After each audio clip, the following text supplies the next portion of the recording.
it is, another white guy talking about Marvel films. God, just what you clicked on for.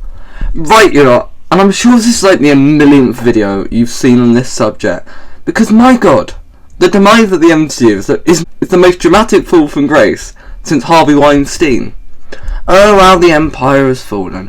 What was once praised as one of cinema's most remarkable achievements, 10 years of sensational, slow build-up and excellent planning resulting in one of the most greatest cinematic phenomenons and the second most high-engrossing film of all time, is now a laughing stock. Many saying that the superhero genre is dead, with even die-hard fans giving up on the MCU, with any fans who are left praying that James Gunn can salvage any credibility from this franchise. Now, everyone is quite unanimous in the reasons why Phase 4 didn't work for them, and although, well, Phase 4 definitely had its fair share of good projects, for many it was too cluttered, with not enough connected tissues, with too many projects that were just unsatisfactory. However, I do think there's some underlying issues people forget. I think fatigue has really hit people into this phase. I think adding TV shows was a mistake, especially at the rate they were put out. I think getting people to watch a movie is hard enough, but it's sort of doable. You know, with 2 hours, that's all you need to watch over. But I think putting out 6-hour TV shows one after another was bound to put off casuals, especially when the first 2 shows kind of failed to stick the landing and left kind of a bad taste in the mouth. The worst thing is that these TV shows aren't exactly skippable in the slightest, including major revolutions and characters vital to upcoming films. However, luckily Marvel have read the room on this front, and apparently only 2 TV shows and 1 animated show have been greenlit for this year, which is definitely. It's also clear that the quality has really decreased. The way that Marvel has treated the effects artists is just outright disgusting, and I can't defend that. They've gone way beyond in pumping stuff out, and they've kind of lost the direction. And I feel like it's felt that they've really lost the quality and focused more on the quantity. And I feel like they've lost kind of the artistic merit of it. And what many people criticise the MCU being not cinema for many years, and I very much disagree with that notion, I still do.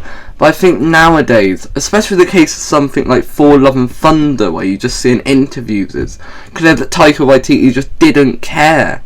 Also feels that they're using reshoots and extreme editing to tarnish directors of visions. I mean, we've had incredible directors like Chloe Zhao or Sam Raimi in this phase, and they couldn't even bring something incredible. So the MCU is dead, right? We should just give it up now. The genre is dying. Maybe the DCEU can bring something out. I doubt it. I guess the boys on Amazon can save. But is the MCU dead? Well, no.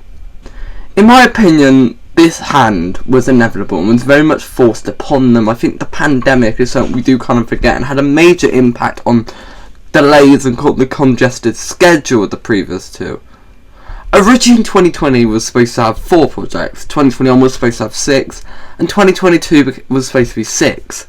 That became 0 in 2020, 8 in 2021, and 7 in 2022. I think people would have accepted the more weaker projects had they been more spread out. So I think the pandemic was easily a bad start. Now, one thing I do want to point out and kind of give the MCU a bit of credit for is how experimental they've sort of been in this phase. I think one common complaint people have consistently had about the MCU over the years was that it all felt a bit formulaic. Everything was very similar. So Phase 4 was very ambitious in various genres. I mean, like the range and stuff they did horror stuff with Werewolf and Night, they did a bloody sitcom with WandaVision, they did kind of like classic action with the Falcon and Winter Soldier, they did original stuff with the Eternals, they brought in Sam Raimi visions in Multiverse of Madness, they did like kind of this meta kind of not very successful thing in She-Hulk, they did, you know, this kind of teen drama in Miss Marvel.